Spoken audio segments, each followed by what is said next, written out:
भाई साहब कोनो चीज की हीरा मोती जवाहर कोनो चीज की कमी पीताम्बरी बस ना स्वामीनाथ कमी है ये पुत्री पुत्री के बिना ही प्राणा हमरा तो लाग ये तारू से गई असली धरत नदी राज नहीं रहा नदिया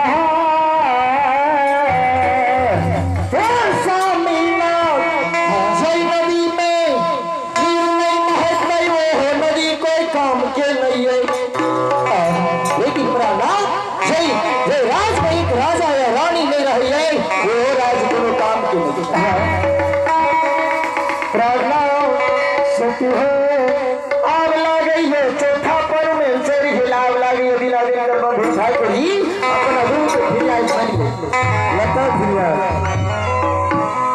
रे सामिना हसती चलो अब अपना महल भवन का आराम करवाएं सिपाही को बुलाओ और नौरी राय को बुलाओ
प्रणाम।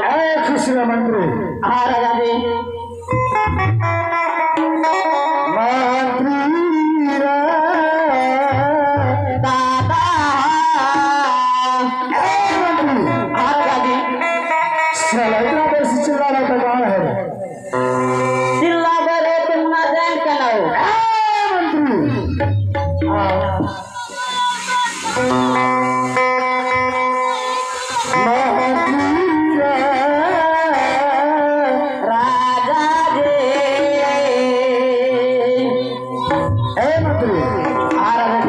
सबसे पहले सिंहासन लगाओ।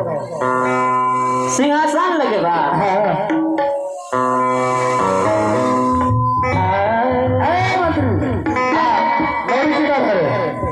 नोरी रोटी पकवे छे उसको भी बोलाओ।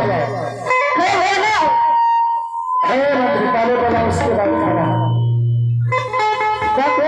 सर समाज बाबा नौरी रोटी बनबे छे तो रोटी बनते तब नहीं गल फुल्ला यार खेते मटका यार। चलो क्या बोला रे? सही है बेचिया।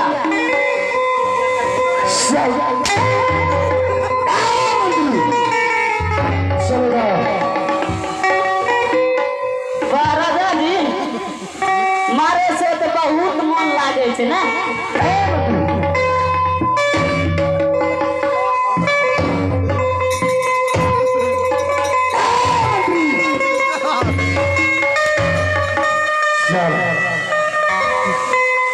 लाख कदर का हाथ से नहीं घुसता है।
जल्दी लगाओ।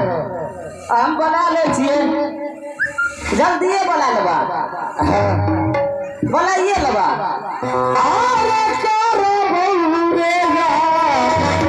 राम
आयो हमरा तो लाग छै रजो जी के हम के तार छोड़ देलक।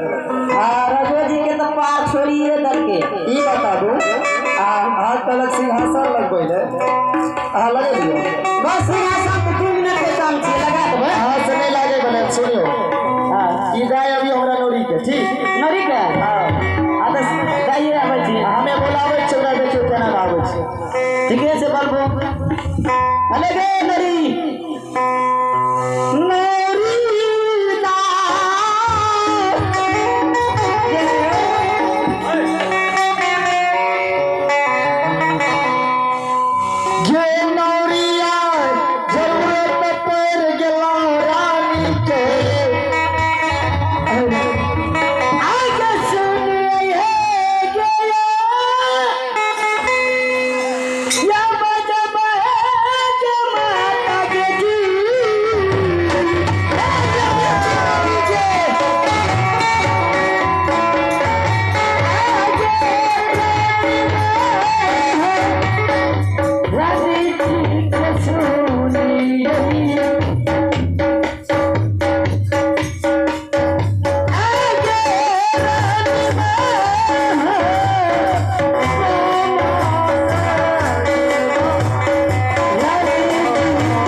आगे पहुंची ए नानी जी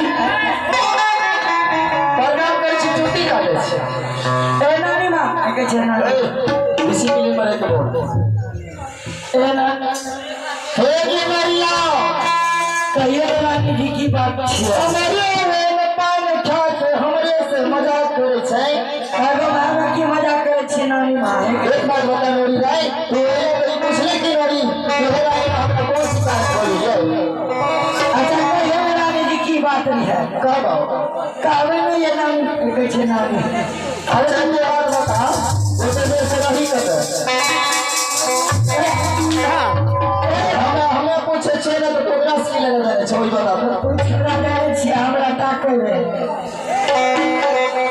यही मटका छड़ा के बीच में लबर मबर करे छे हे गेवारी भाई तू तो जाने छे बेटा की आगो चल के भाई नगर में तेरा रानी बड़े वाला नहीं है अच्छा सही बात छे एक पर मेरी भाई एक पर दो पर तीसरा पर चौथा बराबर बोले हां रानी जी चौथा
राजा चैया के द्वार जा रहे हैं और अहाँ सब देखिए राजा चंद्रमणि के दर्शन पर जितना की इतनी संसार में कही है ये राजा चैया और रानी चंद और रानी चैया में पुत्र ने पुत्री है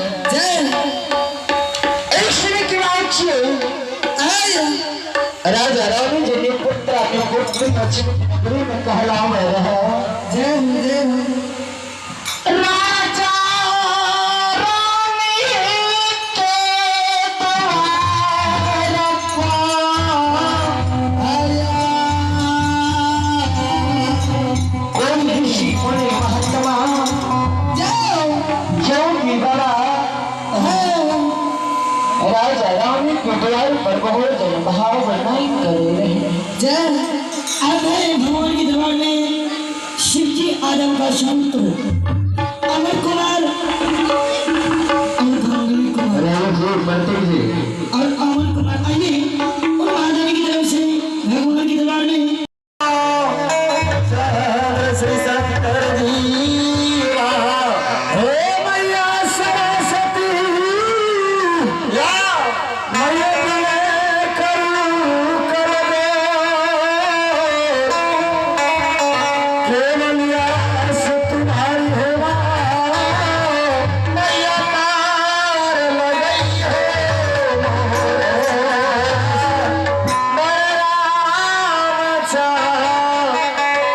श्री शंकर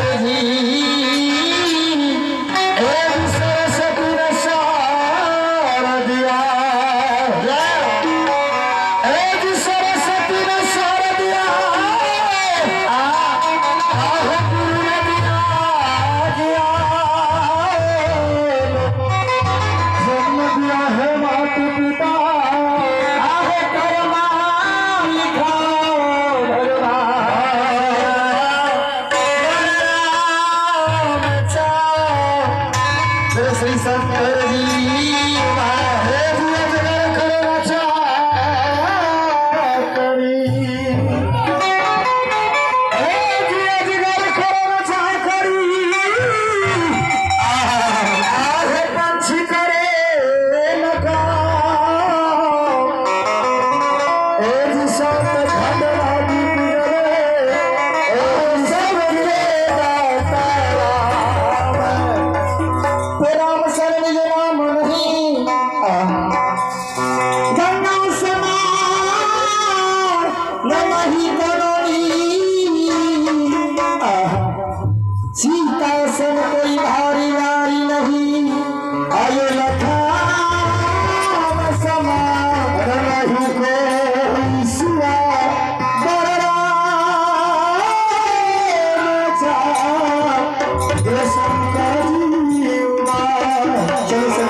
से कि हम दोनों मिलके राजा रानी को रोल लाइन करेला तो चलो पर्सन जो क्या तो हमारे जाने माने सबसे बड़े स्वर्ग भगवान होते खास करके चीनी जहाँ सबके दिल को जीत सके। फिर भी बड़ा भाग के बात है जहाँ सबके समाज के समाज अवसर हम होना पड़ जाए तो मिला ले बाबू जे बात अच्छा लगता है ओकरा देख लेवे और जे बात अच्छा नहीं लगता है ओकरा टाइम दे। कहता है कि हर नए काम करने से पहले मैं अपने रब को याद करता हूँ। हर नए काम करने से पहले मैं अपने रब को याद करता हूँ। धरती भगत सुनने वाले नन्हा पुंजा दोस्तों हम सब नन्हा पुंजा आप सबको दिल को सलाम करता हूँ।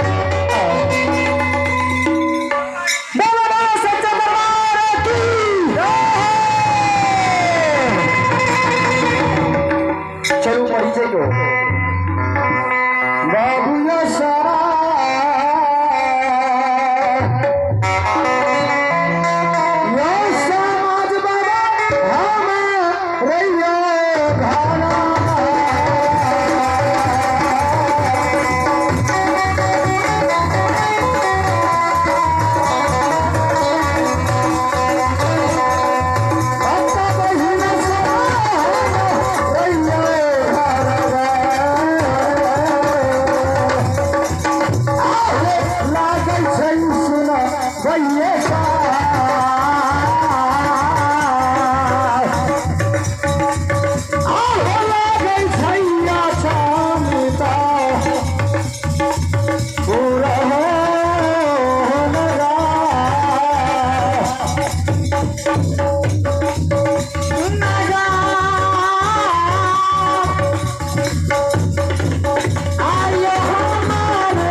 मेरा विछावन दे दिया कि शांति पूर्वक से बैठ के और धर्मराज की लीला पे देखते घर घर राजा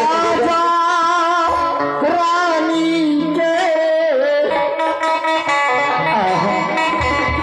एक समय के बाद से संक्रमण से भगवान जैसे में रानी चौनावती नया गगना भाई शादी विवाह करके हसरत गंध नगरी में आए दीन पर दीन मास पर मास बीतल जाए भैया एक बरस 2 बरस 3 बरस 4 बरस जोरमिया के एक मास एक बरस एक पौन मार छमीत में बीत गेल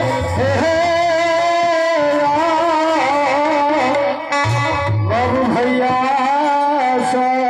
रानी चंद्रावती के कोई से एक पुत्र या पुत्री नहीं बनी विधाता वही समय के बाद से संक्रमण से हुआ जो दूसरा पर मोर चढ़ जाए फिर भी रानी के ये पुत्र या पुत्री नहीं भलाए संक्रमण से होता भगवान देखियो विधाता कहिया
हाँ, हमरा दिल में लहरे बाल सामी लाओ।